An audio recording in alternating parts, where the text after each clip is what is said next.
Madeline, anak, hindi ka na muna matutuloy sa pasukan, ha? Alam mo naman, wala nang trabaho ang papa mo. Hindi ko rin naman kayang gastusin sa kolehiyo. Ayos lang ba sa'yo na huminto ka muna sa pag-aaral mo, anak? Malungkot ang mukha ng ginang na si Susan habang sinasabi iyon sa anak. Nakita ni Madeline ang kamay ng kanyang ina na kulubot na at may mga sugat. Dulot iyon ng araw-araw na paglalaba at pagbababad sa tubig. Nakaramdam ng awa ang dalaga. Mula kasi na maging tambay ang kanyang ama, si Aling Susan na ang nagpakasubsob sa trabaho. Ayos lang naman sa akin, ma. Marami pa naman pagkakataon para sa kolehiyo. Bata pa naman ako. Hindi bali, anak. Kapag nakaipon, pwede ka namang pumasok sa kolehiyo. Sa ngayon, tiis-tiis muna tayo, ha? Ma, kung magtrabaho na lang din kaya muna ako para kahit papano makatulong ako sa mga bayarin. Tumigil ang kanyang ina sa paghahalo sa nilulutong sinabawang kangkong. Kaya mo na bang magtrabaho, anak? Baka naman magkasakit ka lang. Ma, 17 na ho ako. Kailangan ko hong mamulat sa buhay. Kung hindi naman po ako mag-aaral, dapat na may gawin ako para sa pamilya natin. Hindi naman po pwede na kayo lang ang maghanap buhay. Nakita ni Madeline na nagbandya ng luha sa gilid ng mata ng kanyang ina. Alam ng dalaga na matagal nang naghirap ang ginang, kaya naman naiintindihan niya kung sakali mang humagulhol iyon ng iyak. Pasensya ka na, anak, ha. Nauobliga ka patuloy na magtrabaho. Ito naman kasing tatay mo ang tamad-tamad. Hanggat nakikita niyang may trabaho ako, abay wala siyang gagawin dito. Ma, hayaan niyo na po si Papa. Wala naman tayong mapapala kung iintindihin natin siya palagi. Ang isipin na lang po natin, tayong dalawa, tayo na lang po magsumikap para po makaluwag-luwag tayo. Sa Maynila tayo tumira. Bahala na po siya rito. Anak, Papa mo pa rin siya. Hindi natin siya pwedeng iwan dito. Hindi ho tayo aangat kung may isang hihila pababa. Masakit man pong isipin pero ganyan po ang umiikot na realidad. Bumuntong hininga na lamang si Aling Susan. Batid nitong tama naman ang punto ng anak. Sadyang hindi lang nito maisip ang buhay na walang asawa. Maiba nga tayo. Pwede bang pumunta ka ngayon sa bahay nila Maring Iring? Ay makihiram ka muna ng pantahi. Nasira kasi yung bestida ko na isa. Abay magtatahi ako mamaya. Pagbalik mo, tapos na itong niluluto ko. Sige po, ma. Mag-iingat ka, ha? Huwag ka na lang dadaan sa Purok 2. Umikot ka na lang sa 4. Tumango lamang ang babae at nagbadaling umalis sa kanilang bahay. 9:00 ng gabi noon. Kung tutuusin, masyado na silang huli sa oras ng pagkain. Pero sanay si Madeline doon, kaya kahit paano, nagagawa niyang tiisin. Mga ilang sandali lang, nadaanan niya na ang Purok 2. Hindi naman siya pumasok sa nasabi ng purok. Alam niyang nagkukumpulan na naman doon ang mga manyakis. Kahit kasi mahirap lang ang buhay ni Madeline, hindi rin naman maitatanggi na maganda siya at sexy.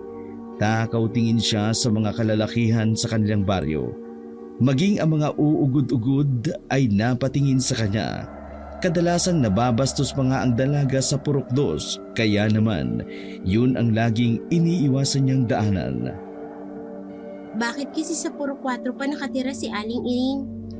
Ay, hayaan mo na nga. Sa kanyang paglalakad ay bigla niyang nakasalubong ang lalaking si Gabriel. Ang lalaking matagal na ring nagkakagusto sa kanya. Ngunit kahit kailan, hindi iyon natipuhan ng babae dahil sa pagiging mayabang nito. Oh, Madeline! Gabing-gabi na! Bakit nasa labas ka pa? Dapat yung mga ganyang babae nasa bahay na. Baka mamaya may mang ano pa sa'yo dyan. Gusto mo samahan kita para may kasama ka namang gwapo. Yan ka na naman sa kayabangan mo. Isumbong kaya kita kay Papa.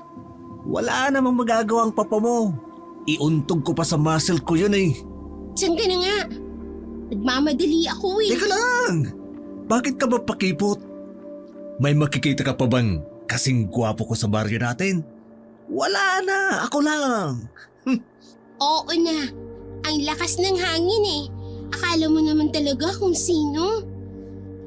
Maglalakad pa sana si Madeline nang may sabihin pa ang lalaki na siyang nakapagpahinto sa kanya.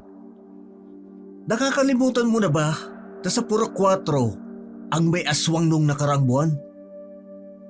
Natigil ang dalaga at nagsalubong ang kilay nang nilingon ang lalaki. Tinatakot mo ba ako?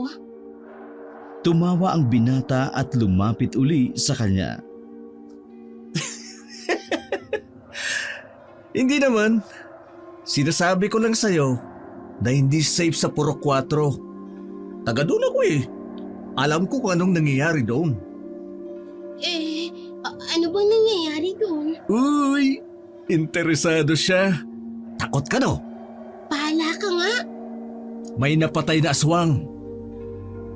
Muling napatigil ang dalaga at nagtayuan ang kanyang mga balahibo.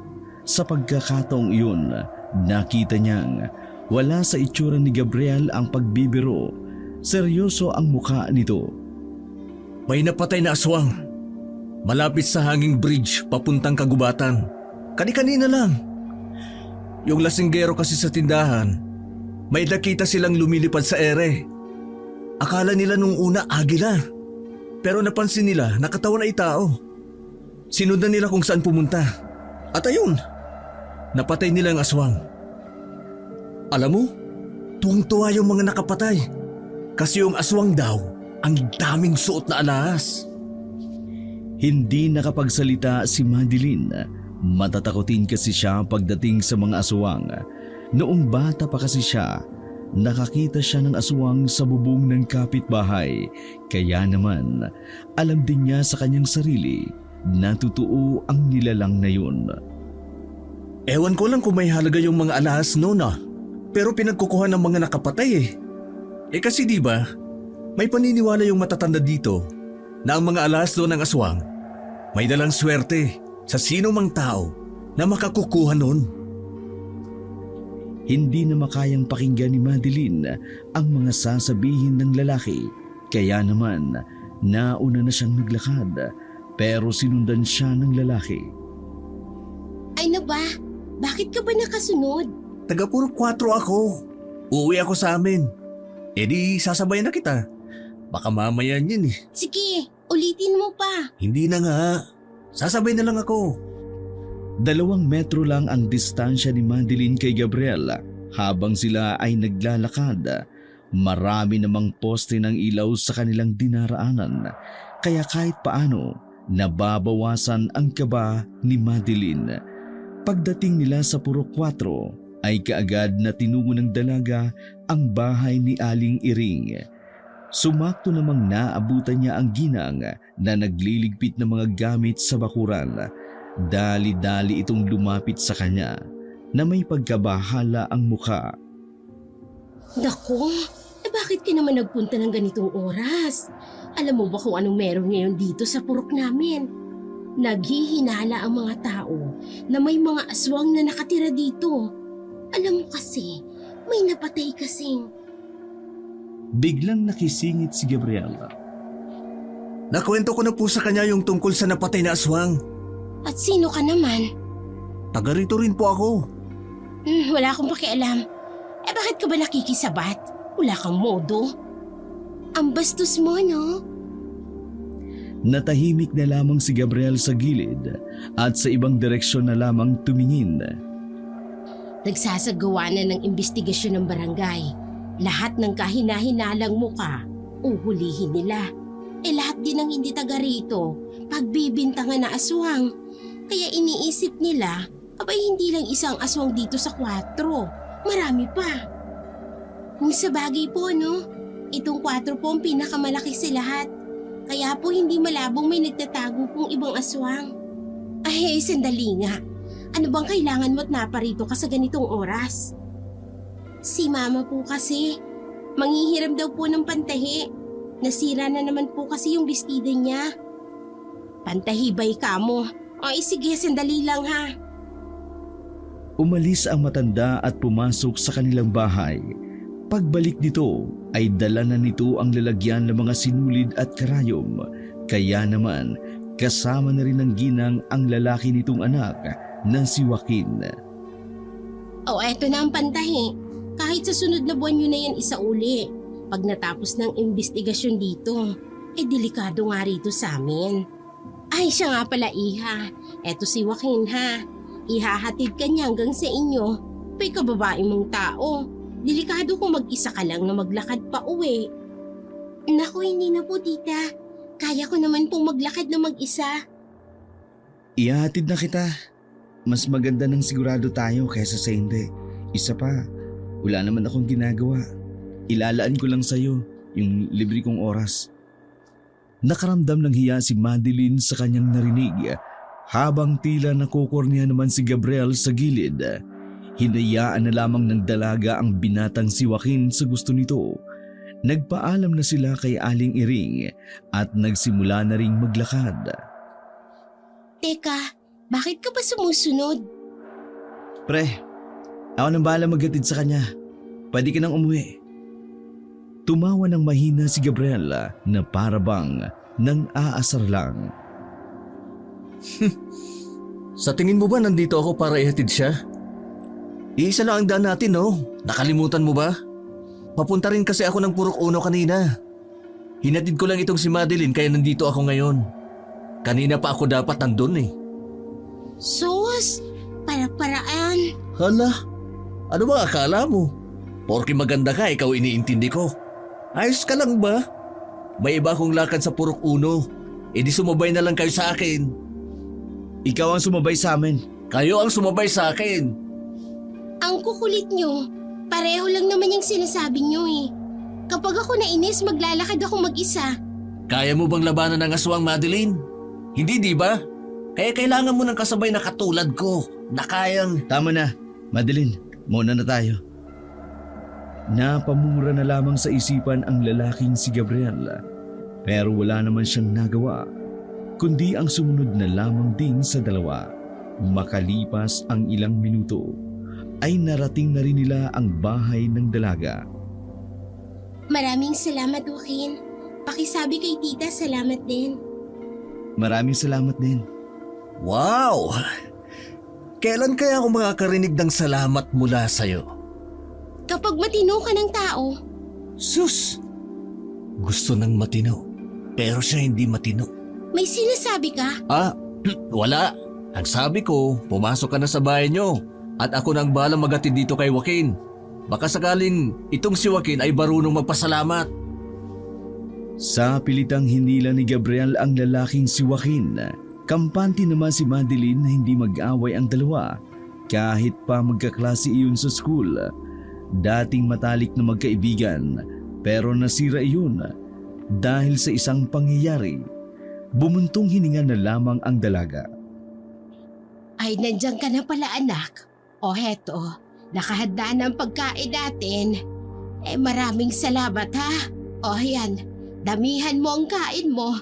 Alam kong napagod ka sa paglalakad. Umupo na ang dalaga sa harapan ng lamesa. Bago kumain ay binuksan ni Madeline ang usapin tungkol sa nangyari sa Purok 4. Ma, alam niyo po ba yung nangyari sa Purok 4 kanina? Nangyari sa Purok 4? Ano ba yun? Hindi pa ako nagagawi ron eh. Ma, ang sabi ni Aling Iring, may nahuli raw at saka napatay daw na aswang doon. Tapos yung aswang, maraming alahas.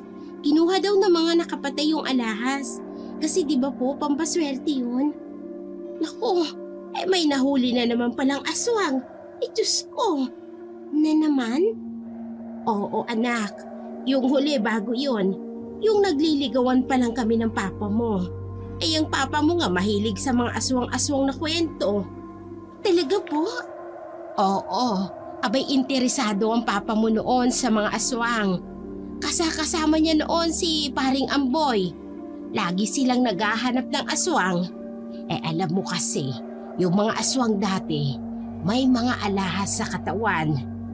Noon pa naniniwala ng karamihan, kapag nakuha mo ang kahit isa sa alahas nila, abay siswertihin ka sa buhay. Di kahit kailan po, walang nakuha si Papa? Matawa-tawa pang sinagot iyon ng ginang. Ay nako malamang, kita mo naman kung anong buhay natin ngayon. Pero hindi ba masama na kunin ang alahas ng aswang? Ang ibig kong sabihin ma, wala bang mangyayari na kapalit? Baka magalit yung ibang aswang. Wala naman siguro. Si paring Ambunga yumaman na lang. Hindi naman siya inaano ng aswang. Diba, matagal nang nasa Japan. Naku, dahil sa aswang. Ang sarap ng buhay ng taong yon. Kumain na nga lang tayo. Huwag na nating hintayin ang papa mo dahil baka umagahin na naman yun ang uwi. Nagkibit-balikat na lamang ang dalaga. Tahimik silang kumakain nang may tumatakbo sa isipan niya tungkol sa mga alahas. Sa isip-isip ng dalaga, kung magkakaroon sila ng ganun, tiyak na makakaahon sila sa kahirapan. Natawa na lamang si Madeline sa inisip niyang iyon. Batid niya kasing malabong mangyari iyon. Pagkatapos kumain na mag-ina, naghanda na sila sa pagtulog. Ang kanilang sala ay kanila rin namang tulugan. Dakong 3:00 na ng madaling araw, nagising sila sa malakas na katok na kanilang naririnig. Nang buksan ni Aling Susan ang pinto, bumungad ang kanyang asawang amoy alak. Pero mukhang hindi naman lasing, tuwang-tuwang pumasok ng bahay si Mang Erneng. Susan! Sinasabi ko na sa'yo, yayaman tayo! Ano bang sinasabi mo dyan? Alanganing oras grabe ang katok mo. Yayaman tayo! Tingnan mo! Tingnan mo! Inilabas ni Mang Erneng ang isang kulay gintong kwintas. Nanlaki ang mga mata ni Susan. Naku, nagnakaw ka ba ha? Siraulo ka talaga, Susan. Ano akala mo sa akin magnanakaw, masamang tao? Alahas ito ng aswang. Nagtakip ng bibig si Aling Susan.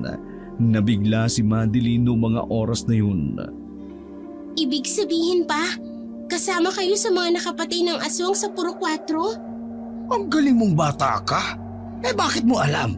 Susan, ito na yung matagal nating hinihintay. Paano naman darating ang swerte? Kung labandera lang ako tapos ikaw naman, walang ginagawa. Punta ko! Inutel! Malamang bigyan mo ko ng pera pantaya sa sabong. Doon tayo suswertehin. Dali na!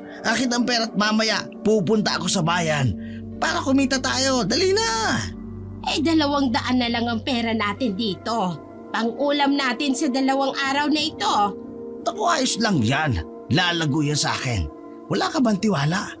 May pampaswerte ako. Ganito ang ginawa ni Paring Amboy. Kaya alam ko din, dito tayo uunlad. Binigay ni Aling Susan ang natitira nilang pera. Madaling araw pa lang, umalis na si Mang Erneng. Walang kain, wala ring tulog. Masyadong nagtiwala si Mang Erneng sa paniniwalang may dalang swerte nga ang alahas ng aswang. Kinaumagahan, nagtiyaga sa nilagang saging ang mag-inang Susan at Madeline. Gustuin man nilang bumili ng kahit kapilang, wala naman silang magawa. Butas ang kanilang bulsa. Pagdungaw ni Madeline sa kanilang bintana, naruroon na sa labas si Joaquin. Nagtataka naman ang dalaga kung bakit naruroon ang lalaki. Nagpaalam siya sa ina para harapin iyon. Bakit ka nandito? Ayos ka lang ba? Gusto ko sanang magpasama sa iyo sa dulo, sa uno. Hindi ko kasi kabisado dito eh. Sige. Wala naman akong ginagawa. Maaga pa lang ay marami ng tao sa labas. Habang naglalakad ang dalawa, naririnig nilang pinag-uusapan ang tungkol sa mga taong nakakuha sa alahas ng aswang. Nabalitaan ko, isa pala si Mang Ernie sa nakakuha ng alahas. Madeline, huwag mo kong kalilimutan kapag mayaman kayo ha. Pinalo ng dalaga ng mahina ang braso ng lalaki. Baliw ka. Pero, totoo ba yun? Na may swerteng dala ang alahas ng aswang? Oo. Oo, totoo yun. Naalala mo ba yung si Mang Amboy? Kasama dun ang pinsan ng mama ko. Yumaman dahil sa alahas ng aswang. Pagkatapos yumaman, naging matapobre. Umalis rin yun dito eh. Sa Maynila na sila nakatira ngayon. Pero siya mismo nagsabi sa pamilya namin na yung alahas daw ng aswang ang paraan para umulad kami sa buhay.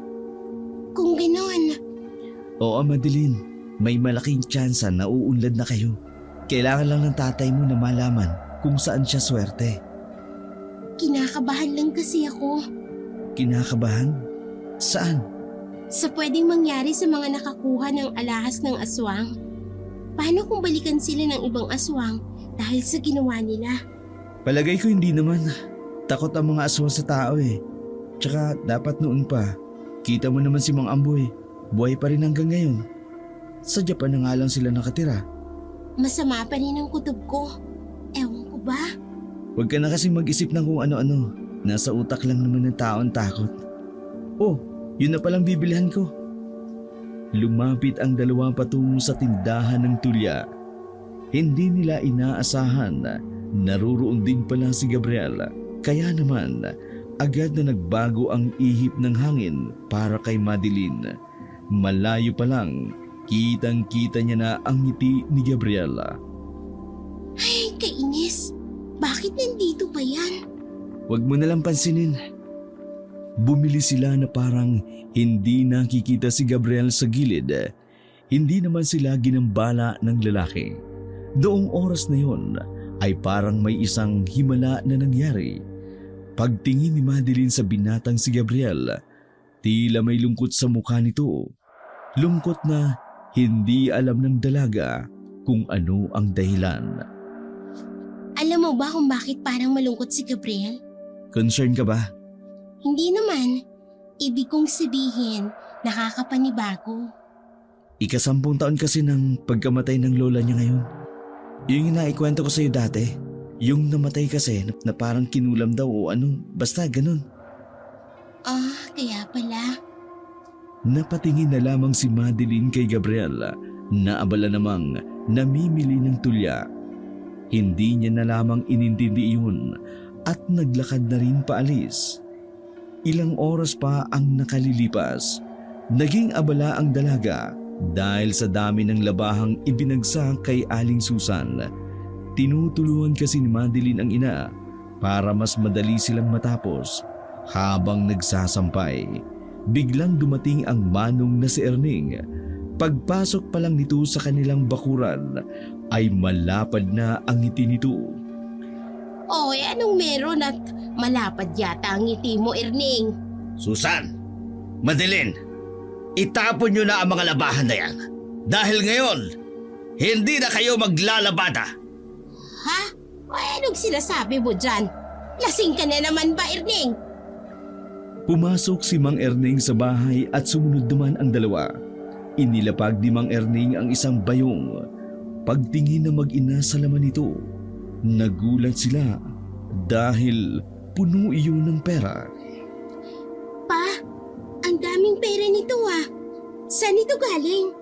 Oy, Erning, mahirap lang tayo ha, pero hindi tayo magnanakaw. Ay, nako, ang tatangan nyo talaga kahit kailan. Sa tingin nyo ba magnanakaw ako ng ganyang karami? Galing yan sa sabungan. Napanalunan ko yan at lahat ng swerteng nangyari sa akin dahil dito sa kwintas ko. Dinukot ni Mang Erning ang gintong kwintas at hinahalik-halikan pa ito. Ibig mong sabihin, totoo ang swerte na sinasabi nila. Oo nga. At hayan ang resulta. Marami tayong pera ngayon at araw-arawin ko ang pagpunta doon para lalo tayong yumaman. Tila nakahinga ng maluwag ang ginang na si Aling Susan sa dami ng pera na nasa bayong. Matagal-tagal din siyang makakapagpahinga sa paglalabada at pagdiskarte sa labas ng bahay. Bukas, ibigay mo na ang mga nilabhan mo. Kahit hindi ka muna tatanggap ng labada. Madeline, bumili ka ng gusto mo sa bayan. Lahat ng makakapagpaganda sa'yo, bahala ka. Dahil may pera tayo. Itago niyo muna ang bayong. Kukuha lang ako ng pera para pampainom sa mga tropa ko. Dumakot si Mang Erning ng pera at lumabas na rin ng bahay. Tameme ang dalaga ng mga oras na yun. Hindi niya alam kung ano ang mararamdaman. Natuwa naman siya dahil sa wakas, makapagpapahinga na ang kanyang ina. Pero sa kabilang banda, tila may bumabagabag sa kanya. Hindi niya alam kung ano yun. Makalipas ang ilang araw, naging sunod-sunod nga ang swerteng dumating sa pamilya ni Madeline. Kada magpunta ni Mang Erning sa sabungan, umuuwi itong maraming pera. Kalat rin sa Baryo 1 ang alahas na meron si Mang Erning. Bukod sa ibang taga-baryo na may alahas din ng aswang, isa si Mang Erning sa tinitingala noong mga panahon na yun. Dahil sa pagiging galante ni Manong, madalas na bumaha ng alak sa kanilang lugar. Marami din sa kalugar nila ang naaambunan ng balato. Si Aling Susan at Madeline naman, mukha rin desenteng tingnan dahil nakabili na rin ng mga bagong kasuotan. Ang sunod nilang inesikaso ay ang pagpapagawa ng kanilang bahay. Habang naglalakad si Madeline pauwi ng kanilang bahay, aksidenteng natapilok ang dalaga. Galing kasi siya sa bayan para magpatuwid ng buhok. Sinubukan niyang suotin ang sapatos na mataas ang takong. Kainis, hindi talaga siguro para sa akin ang mga ganitong sapatos. Umupo ang babae sa gilid. Walang katao-tao ng hapon na yun. Ngunit may dumaang tricycle at may bumabang lalaki. Napatingala naman siya nang makita si Gabriel. Masakit? Hindi, ayos lang ako. Tumayo ka nga kung ayos ka lang. Nang subukan ng babae ang tumayo, muntikan pa siyang matumba. Mabuti na lamang nasalo siya ni Gabriela. Bakit ka kasi naglalakad? May pera ka namang pamasahe. Di ba marami na kayong pera? Pakialam mo ba? Gusto kong maglakad eh. Gusto kong sanayin ang sarili ko nang naglalakad ng mataas ang takong. Kung sa bagay, malapit na pala ang pasukan. Ganyan pala yung mga isinusuot yung mga babae. Umupo si Gabriel at sumenyas na ipapasan ang dalaga. Ano yan? Oh, pumasan ka na sa akin. Hindi na. Sasakay na lang ako. Walang hihintong tricycle sa'yo rito dahil sa terminal pa lang puno na. Wala rin si Joaquin. Kahit magkaroon ng himala, hindi yun darating ngayon. Ako lang ang nandito para tumulong sa'yo. May sakit ka ba? Para kang mabait ngayon ah. Mabait naman ako. Ikaw lang naman itong ibang tingin sa akin. Oh, ayaw mo ba? Alis na ako. Bahala ka ritong maabutan ng aswang. Gagabi na rin naman eh. Hoy, sandali! Bilis! Nangangalay na ako. Wala nang nagawa ang dalaga. Pumasa na lamang siya sa likod ng binata. Masakit na kasi ang mga paa niya. Kung ilalakad niya pa iyon, baka lalo lamang itong mamaga. Maraming salamat. Namatay ang lola ko dahil sa mga aswang. Nagulat si Madeline nang biglang sabihin ni Gabriel na natili lamang siyang tahimik sa likuran ng binata, pero bigla siyang kinabahan. Isa rin ang lola ko sa mga nakakuha ng alahas dahil sa bangkay ng aswang na inanod sa ilog. Dahil sa alahas na yun, kaya kami yumaman. Pero binalikan siya ng mga aswang. Pinatay siya ng mga aswang. Naintriga si Madeline kaya hindi siya nakatiis. Tinanong niya na ang binata. Pinatay siya ng mga aswang? Ang sabi sa akin ni Joaquin, kinulam daw ang lola mo. Ngumisi ang binata. Walang alam si Joaquin. Kung ano yung sinabi niya, yun ang pinakalat ng mga tao noon. Ayaw kasi nilang maniwala na totoong gumaganti ang mga aswang. Bakit ngayon mo lang sinasabi sa akin? Isa rin pala ang lola mo sa nakakuha ng alahas. Nabiktima siya ng aswang? Kasi ngayon mo lang naman kailangang malaman. Madeline, huwag kayong pakakampante. Kung ako sa inyo, umalis na kayo sa Barrio Uno. Mas maganda kung lumuwas kayo ng Maynila gaya ng ginawa ng iba. Mukha lang takot ang mga aswang, pero malulupit sila. Teka, paano naman ako maniniwala sa sinasabi mo? Eh hindi mo pa nga sinasabi sa akin kung totoo bang hindi kinulam ang lola mo. Inatake ng mga aswang si Lola noong madaling araw na pauwi siya. May mga sugat siya sa katawan. Akala namin hindi grabe kasi mababaw lang. Pero ilang araw lang, nabubulok yung mga sugat niya hanggang sa kumalat na sa buong katawan. Kinabahan si Madeline. Ramdam na ramdam niya ang pagiging seryoso ni Gabriel noong mga sandaling iyon. Lalo na nang marinig niya na umiiyak na ang binata. Nang makarating na sila sa tapat ng bahay nila Madeline, ibinabanan ni Gabriel ang dalaga. Magpakulo ka ng mainit na tubig at punasan mo ng maligamgam. Talian mo ng benda at ipahinga mo muna. Kung kaya mo, ipahilot mo na lang. Maraming salamat, Gabriel. Madeline, huwag mong kalimutan ang sinabi ko sa'yo. Nag-aalala ako para sa inyo. Tatandaan ko yun. Maraming salamat uli. Pasensya na rin kung lagi kitang sinusungitan ha. Sana ganyan ka nilang kaseryoso. Mas bagay sa'yo. Ganito lang kasi ako kapag malungkot. Miss ko na kasi si Lola eh. Ngumiti na lamang ang lalaki. Naglakad na iyon palayo. Huminga lamang ng malalim si Madeline. Hindi talaga siya sanay na matinong kausap si Gabriel. Iika-ikang naglakad ang dalaga nang pumasok siya sa kanilang inuupahang bahay. Yung totoong bahay kasi nila ay ginagawa pa lamang. Nasa Purok Uno pa rin naman sila, kaya lang kaunting lakad din papunta doon. Nako, anong nangyari dyan sa paa mo? Tatapilo ka ba? Hili ka nga rito at hihilutin ko yan. May naipit lang na ugat dyan. Halos mapao si Madeline sa kasisigaw dahil sa ginawa ng kanyang ina. Pawis na pawis siyang tiniis ang sakit habang hinihilot ang kanyang paa. Pero lumipas ang ilang oras, nailakad niya na rin iyon. Nahiga na lamang si Madeline sa sala. Malaki ang bahay na inuupahan nila. May sarili na nga silang kwarto. Ang maganda pa noon, gawa sa semento ang bahay. Pero hindi pa finishing ang mga pader.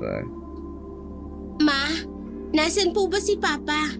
Baka malate na naman yun ang uwi. Ay pabayaan mo siya. Ganyan naman ang Papa mo kapag maraming pera. Nag-aalala ako kay Papa, Ma. Anak, hindi mo kailangang mag-alala. Kasama naman niyang iba nating kaanak. Abay nagiinom lang sa kung saan-saan yon. Malaki na naman kasi ang naiuwi niya kanina. Ma, hindi naman yun ang inaalala ko. Nababahala ako. Paano kung biglang may mga aswang na pala na lumitaw, tapos kunin ang mga kinuha nila sa pinatay nila, tapos kumanti ang mga yun? Nawala ang ngiti sa muka ng ginang na si Susan. Tinabihan nito ang anak sa higaan, hinawakan ang kamay ng dalaga. Hindi yun mangyayari, anak. Wala namang napapabalitang gumanti ng mga aswang. Biyaya ng Panginoon ito, kailangan nating magpasalamat at hindi natin ito pwedeng tanggihan. Ma, namatay ang lola ni Gabriel dahil sa mga aswang. Isa rin ang lola niya sa nakakuha ng alahas ng aswang. Inatake ang lola niya ng mga aswang at hindi ito kinulam. Tila may bumarang bato sa lalamunan ng ginang, kaya hindi agad ito nakapagsalita. Bumaka sa mukha ni Aling Susan ang pagkabahala. Ma, isa lang ang paraan na nakikita ko para makaiwas tayo sa pwedeng mangyari. Sa Maynila na tayo tumira. Eh kung totoo nga ang nangyari sa lola ng kaibigan mo, di kailangan na nating umalis. Pero papayag naman kaya ang papa mo? Nandito ang swerte ng papa mo. Sabi niya, hindi raw siya swerte sa ibang lugar.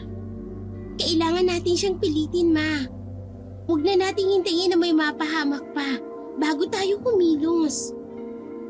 Sandaling natahimik ang kanyang ina, maging iyon, hindi alam ang gagawin. Habang nag-uusap naman sila, narinig nilang may kumatok sa pintuan.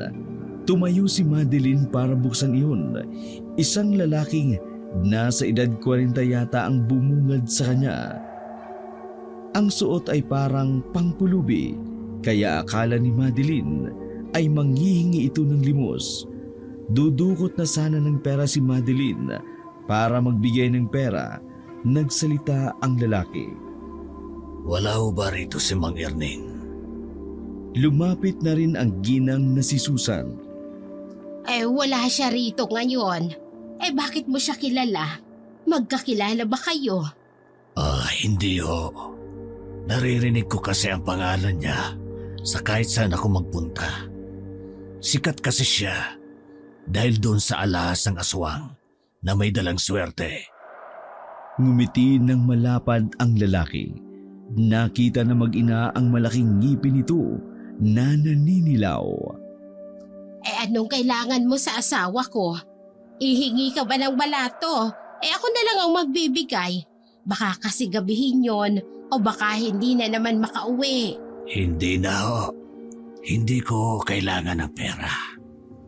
Ang kailangan ko ay ang asawa ninyong si Mang Erning. Ha? Ano pong ibig niyong sabihin?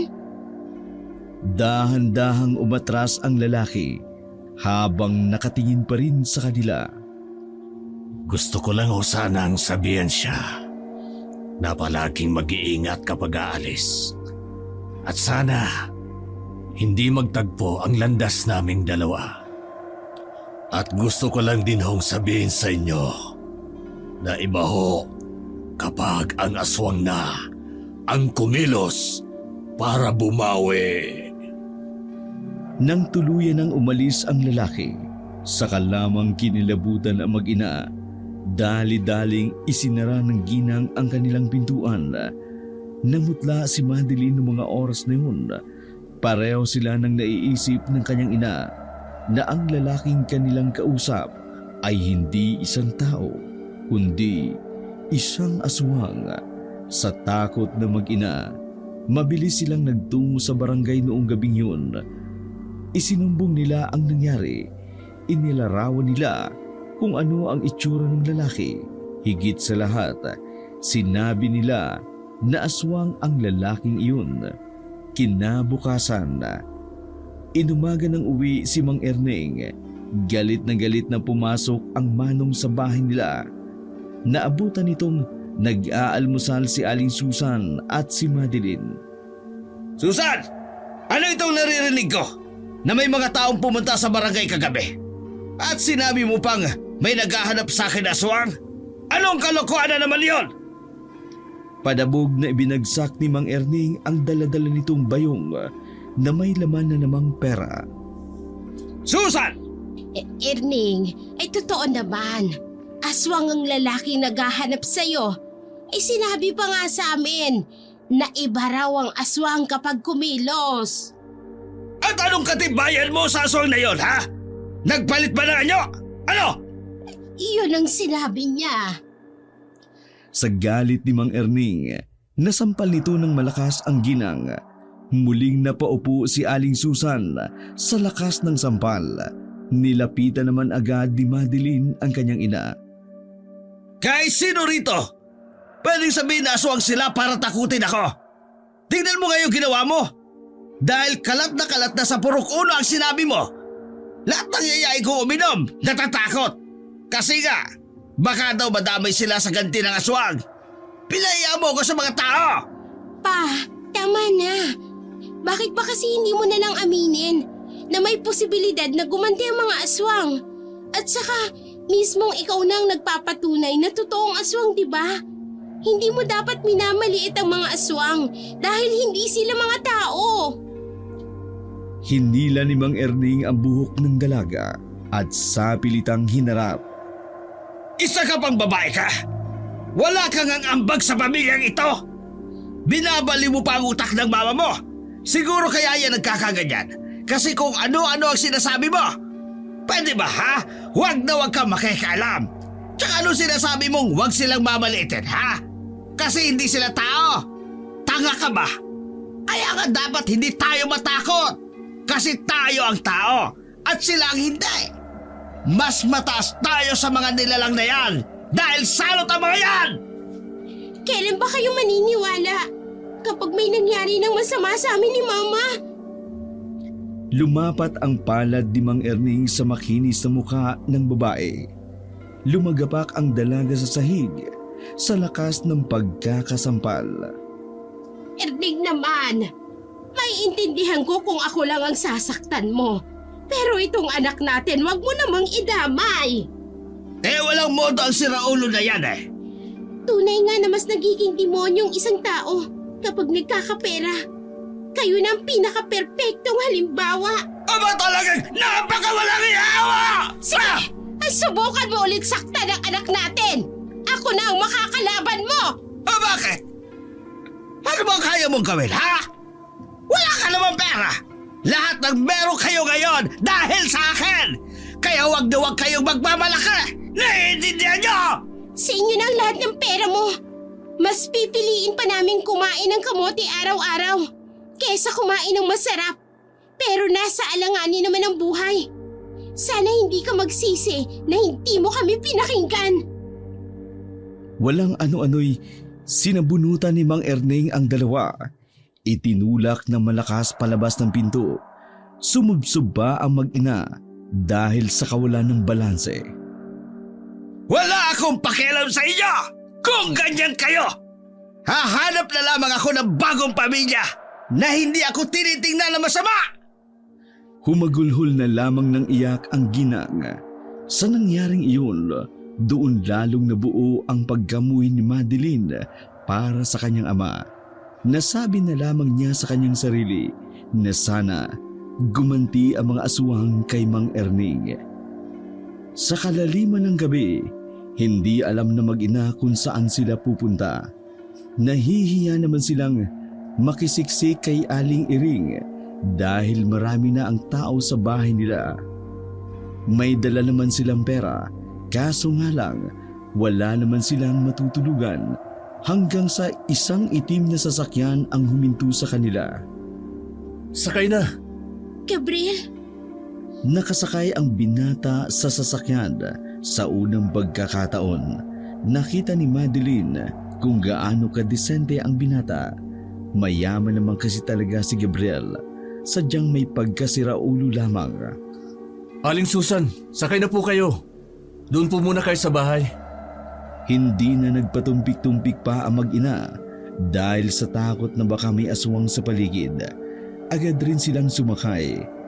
Dinala sila ng binata sa isang paupahang bahay, ngunit ng mga panahong yun, walang nakatira roon.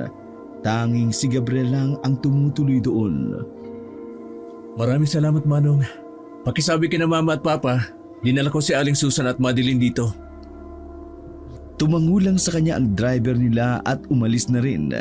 Inasikaso sila ng binata.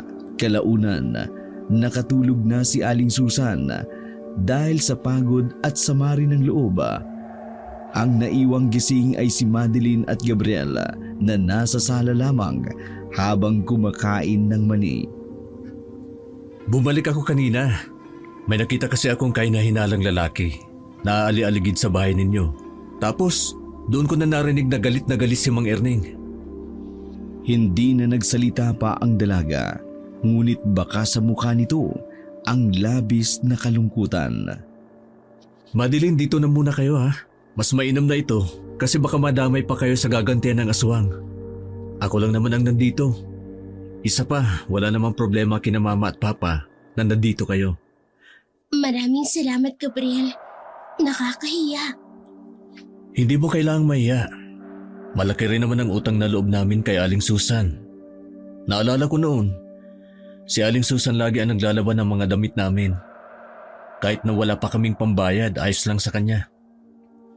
Ngumiti ng mapait ang dalaga. Madeline, may sasabihin ako sa'yo. Pero sana huwag kang mabibigla. Ano yun? Nakaramdam ng kaba ang dalaga. Pakiramdam niya, ikababahala niya ang kanyang maririnig. Mula nang mamatay ang lola ko dahil sa mga aswang, yung mga kamag-anak namin ay nag-imbestiga. Kahapon lang. Nalaman nila kung saan kumukuta ang mga aswang na yon. At plano na nila sanang ubusin ang mga yon kahapon. Ang kaso nga lang, nakatunog ang mga aswang. Wala na sila roon. Hinala ng mga kamag-anak ko, nandito na sila sa mga purok. Nagpapanggap lang na tao. Isa lang ibig sabihin nun, Madeline. Nasa alanganin na rin ang buhay niyong mag-ina. Kapag umanti kasi ang mga aswang, lahat yan damay. Sa hindi maipaliwanag na dahilan, nagkaroon pa rin ng pag-alala ang dalaga sa ama. Kinakabahan siya para kay Mang Erning. Si Papa, ayaw niya kaming paniwalaan. Pasensya ka na, Madeline. Pero para sa akin, si Mang Erning, yung tipo ng tao na dapat mamatay na. Pera na ang sinasamban niya. Pero kasi, tatay ko pa rin siya, Gabriel. Ang tatay, hindi nananakit ng asawa at anak. Tandaan mo yan. Naiinis ako dyan kay Mang Erning. Kung may karapatan lang ako, sinapak ko na yan eh. Hindi mo naman kailangang mainis. Problema namin ito. Hindi ko kasi kayang isipin na may nananakit sa'yo. Nanahimik ang dalaga. Kita niya sa mukha ng lalaking seryoso ito sa kanya. Sige na, magpahinga na kayo. Kapag may kailangan kayo, nasa kabilang kwarto lang ako. Kapag may naramdaman kang kakaiba, sabihin mo kaagad sa akin. Tandaan mo, nasa puro 4 tayo. Dito napatay ang aswang nung nakaraan. Tumango na lamang si Madeline. Pumasok na rin siya sa loob ng kanilang silid. Mahimbing nang natutulog ang ginang na si Aling Susan. Paghiga ni Madeline ay agad na rin siyang nakatulog. Kinabukasan ng umaga, nagpresenta si Madeline at Gabriel na lumabas ng kanilang bahay. Bibili sila ng almusal para sa umagang yun. Habang papunta sa bilihan ng tinapay, nadaanan nila ang tumpukan ng mga tao sa tapat ng isang bakuran. Naririnig din nilang dalawa ang boses ng isang ali na sumisigaw at umiiyak. Anong meron? Hinawi ni Gabriel ang mga tao. Saka sila nakasilip. Napatakip na lamang ng bibig si Madeline nang madatnan kung sino ang naroon. Isang lalaking nakandusay sa bakuran. Nagkalat ang dugo sa lapag. Wakwak ang tiyan ng lalaki. Higit sa lahat, wala na itong ulo. Oh, kawawa naman. Nakausap ko pa yan kagabi. Binigyan pa nga ako ng balato. Eh, di ba siya yung isa sa mga nakakuha ng alahas ng aswang? Ay, baka ginantihan na siya ng aswang. Hala, delikado na pala yung ibang tao dito. Sa mga narinig ni Madeline, ang kanyang ama agad ang pumasok sa kanyang isip. Namawi siya ng malamig dahil sa kaba. Madeline, hindi na ito maganda. Si Papa, kailangang malaman ito ni Papa. Walang ano-ano'y tumakbo si Madeline patungo sa inuupahan nilang bahay. Sumunod din naman sa kanya si Gabriel. Bago sila nakarating doon, nakasalubong na nila si Joaquin. Parang nababahala ang mukha nito. Madeline, saan ka pupunta? Sa bahay, kailangan kong makausap si Papa. Wag na. Kasi galing ako doon. Tulog siya. Ha? Anong ginawa mo ron? Sabi kasi, inahanap kita eh. Wala ka pala eh. Hindi. Mahalaga itong sasabihin ko. Kaligtasan niyang nakataya rito. Ako na lang magsasabi. Ano ba yun? Ano ba? Bakit mo ba ako pinipigilan? Joaquin, ano bang problema mo ha? Huwag kang makisali dito. Tara na, Gabriel. Ako na nga magsasabi. Ano ba sasabihin mo? Ang kulit mo ah! Hindi na nakapagpigil si Gabriel. Nasuntok niya na si Joaquin. Tumaob naman ang lalaking yun, kaya agad silang umalis. Kulit ng hinayupak na yun ah! Pagdating sa bahay ni Madeline, naabutan niya si Aling Iring at si Mang Erning na naghahalikan. Hindi pa titigil ang mga yun kung hindi nagsalita si Madeline. Ito na ba ang sinasabi mong bagong pamilya pa? Natarantang naghiwalay ang dalawang matanda. Ano naman? Ano naman?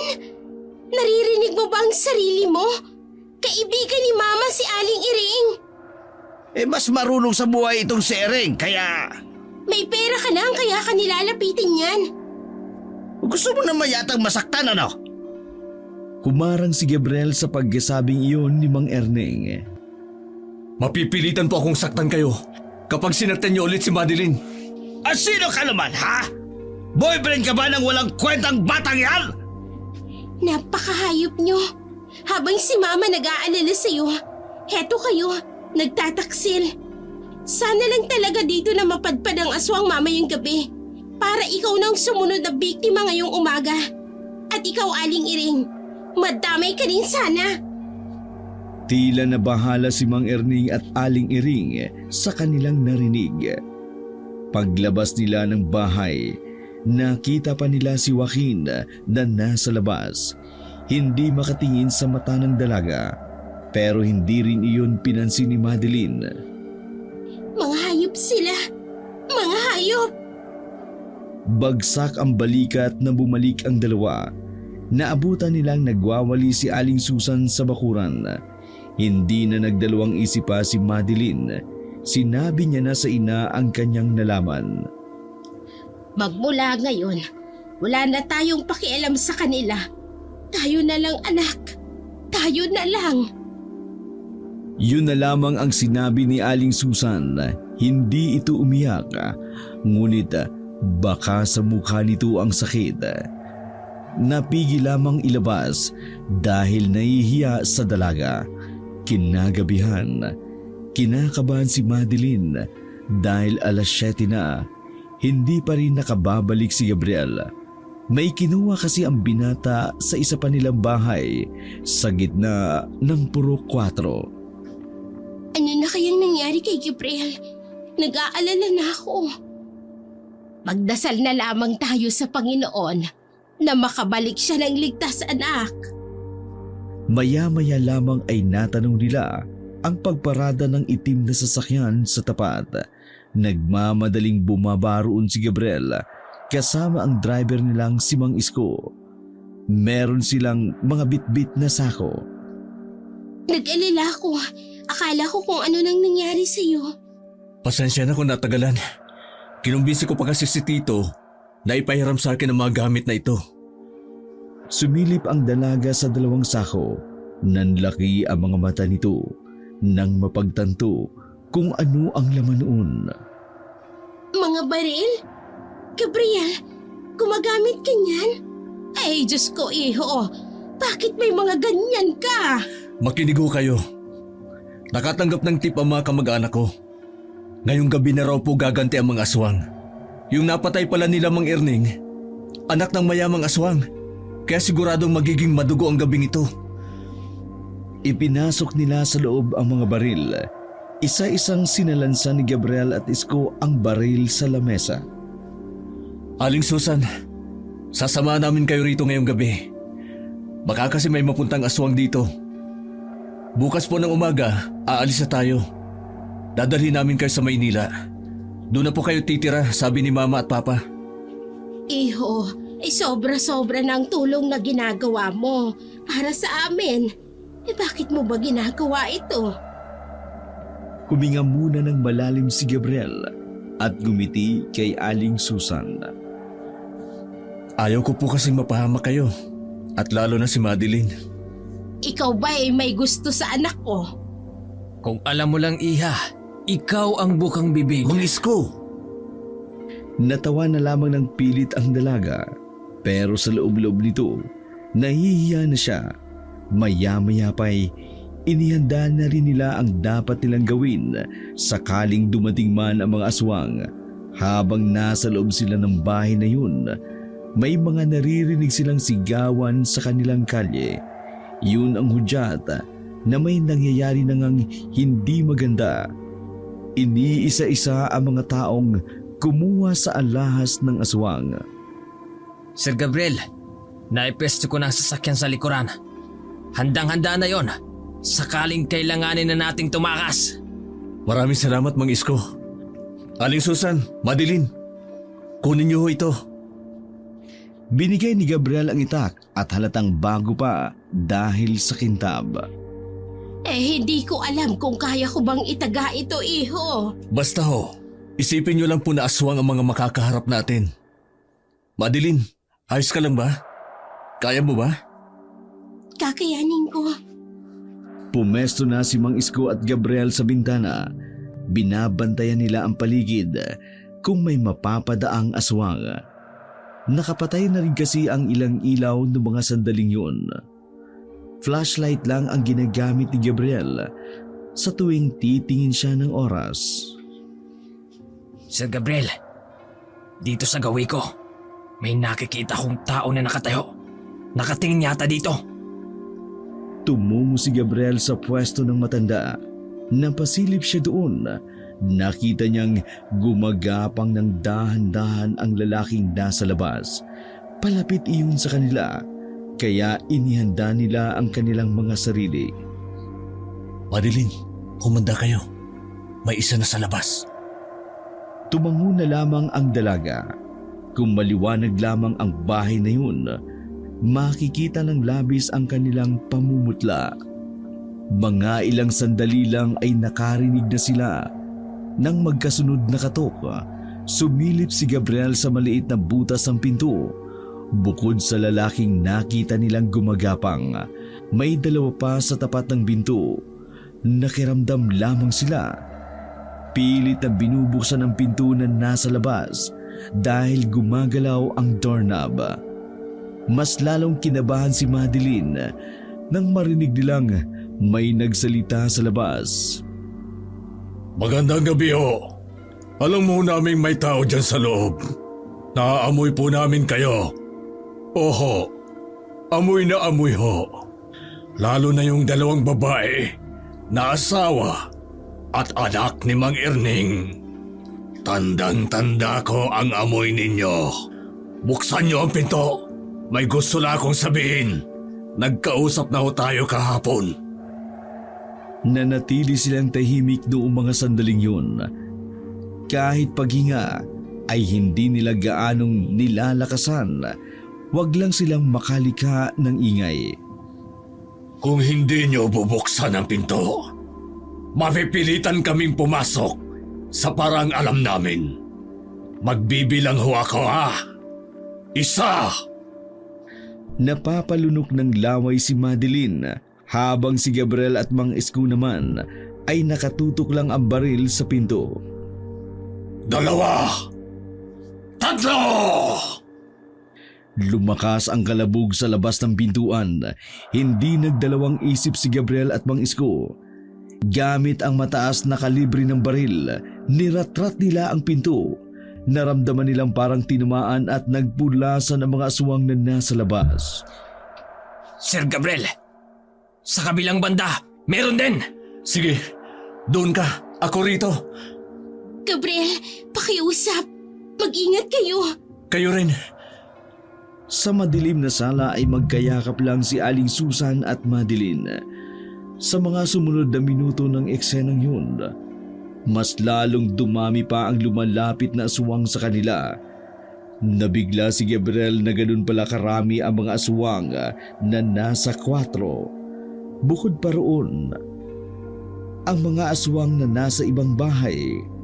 Dahil sa magkasunod na putok na pinakawalan nila, nakapukaw sila ng atensyon ng maraming aswang.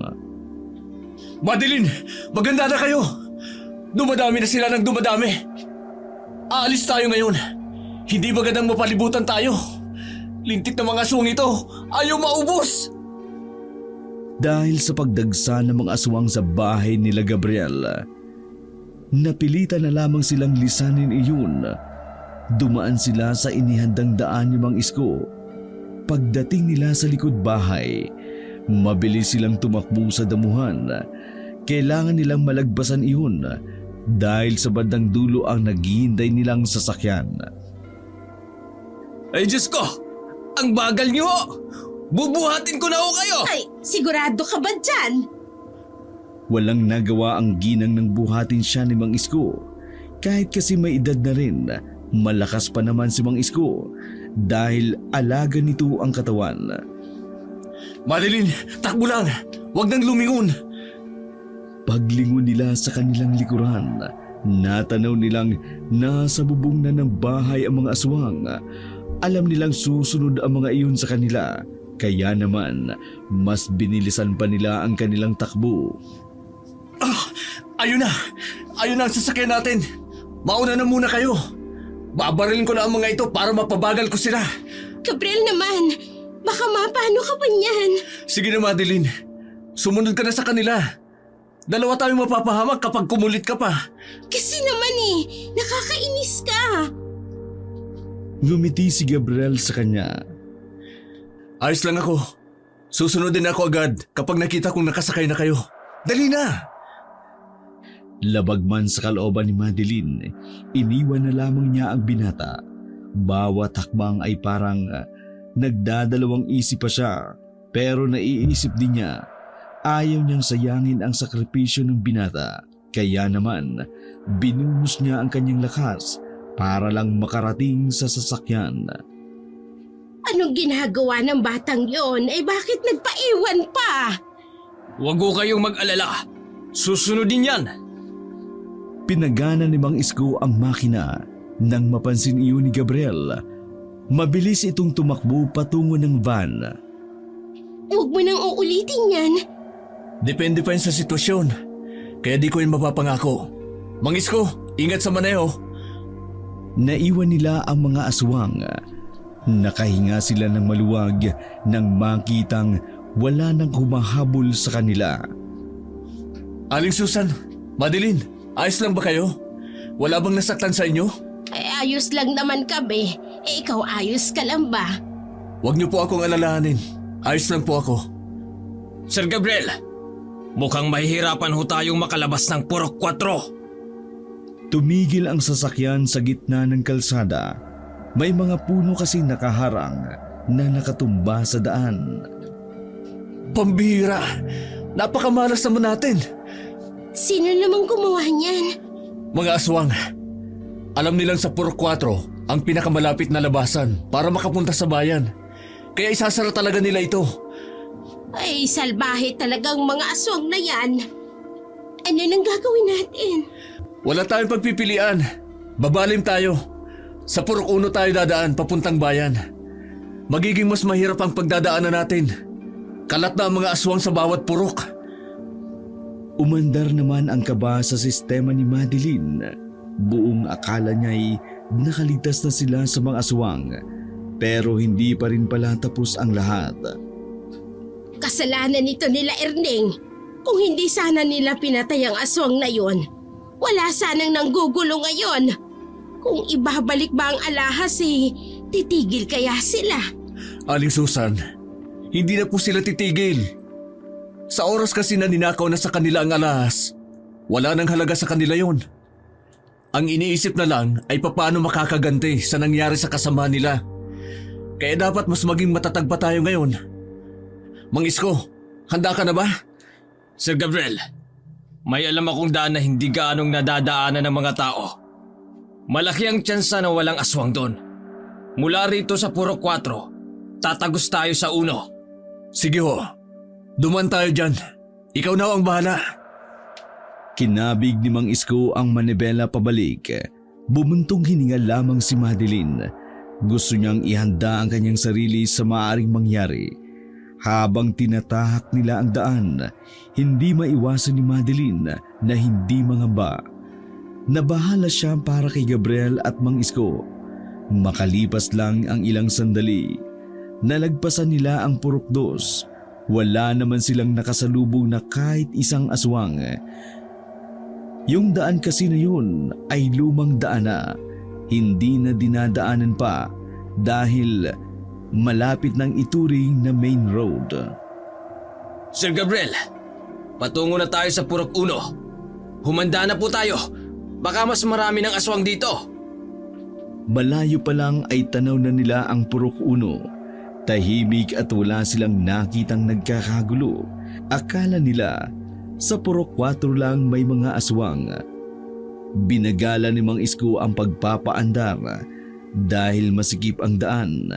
May mga nakaparada kasing sasakyan sa gilid. Maya-maya lang nakita ni Madeline sa labas na may mga taong nakatayo sa bubong ng bahay. Gabriel, ang daming aswang! Diyos ko! Sir, mukhang hindi lang ang mga nagnakaw ng alahas ang punterya nila. Parang kahit sino na lang ang gusto nila eh. Nagpalit ng magasin si Gabriel sa kanyang baril. Huwag kang haharurot. Kapag naramdaman nilang iiwas tayo, baka bigla silang sumunod. Tingnan mo, wala silang pakialam sa atin. Kabadong malala si Madeline at si Aling Susan noong mga sandaling yun. Mas lalo pa silang bumagal nang dumaan sila sa parteng malubak. Malapit iyon sa bahay nila Madeline. Hindi na sana sila susundan ng mga aswang. Ang kaso nga lang, biglang lumitaw si Mang Erning. Tumakbo itong dala ang isang bayong. Hinahabol siya ng 2 aswang na gumagapang. Maging ang mga nasa bubungan ay tumalaw na rin pababa para habulin siya. Si Erning yun na! Sir, papapasukin ba natin? Nagdalawang isip si Gabriel noong mga sandaling yun. Kaya tumingin siya kay Madeline para humingi ng permiso. Tumango naman ang babae na halatang napilitan na lang. O sige, papasukin mo na lang. Agad na binuksan ni Mang Isko ang pinto ng front seat. Sumakay naman agad si Mang Erning, pero sa kasamaang palad, nabitiwan nito ang bayong. Sandali! Pera ko! Pera ang laman ng bayong na yon! Napatigil sa pagmamaktol ang matanda nang makita sila Madeline at Aling Susan na nasa likuran. Susan! Madeline! Si Madeline ang nagsabing pasakayin ka. Kaya umayos ka. Pasalamat ka, mabait ang anak mo. Kung hindi, baka nilapa ka na ng mga humahabol na yon. Salamat. Yun na lamang ang nasabi ng matandang si Erning. Hindi naman siya pinansin ng kanyang asawa at anak. Pinaharurot ni Mang Isko ang sasakyan. Nang makalagpas na sila sa masikip at malubak na daan, medyo nakalayo na sila ng bahagya. Nang magsabing iihi si Mang Erning. Pwede ba akong samahan sa labas? Natatakot ako baka may aswang. Tumingin muna si Mang Isko kay Gabriel bago pumayag. Tumango naman ang binata. Sige, basta saglit lang ha. Nasa Purok 1 pa rin tayo, kaya hindi pa rin ligtas dito. Bumaba ang dalawa. Sinamahan ni Mang Isko si Mang Erning sa gilid. Pero nagulat na lamang sila nang biglang agawin ni Mang Erning ang baril na nakasukbit sa tagiliran ni Mang Isko. Lumabas silang para sana awatin si Mang Erning, pero masyadong matigas ang ulo nito. Ikaw binata! Bitiwan mo yung baril mo! Babarilin ko to! Sumunod na lamang si Gabriel sa utos ni Mang Erning. Sa takot na putukan si Mang Isko. Ano ka ba, Erning? Iniligtas ka na nga nila. Yan pang isusukli mo. Ano bang gusto mo? Kailangan kong balikan ang pera ko doon. Doon nakasalalay ang magandang buhay namin ni Ereng. Ikaw, driver! Samahan mo ko. Ipagmaneho mo ko pabalik. Kukunin ko doon ang pera ko. Kung hindi, sasabog yung bungo mo! Sir Gabriel, pagbibigyan ko ba ang isang ito? Sige, mas mahalaga pa sa akin ang buhay mo eh. Kahit kailan talaga pa, napakawalang hiya mo. Wala kang utang na loob sa mga taong tumulong sa'yo.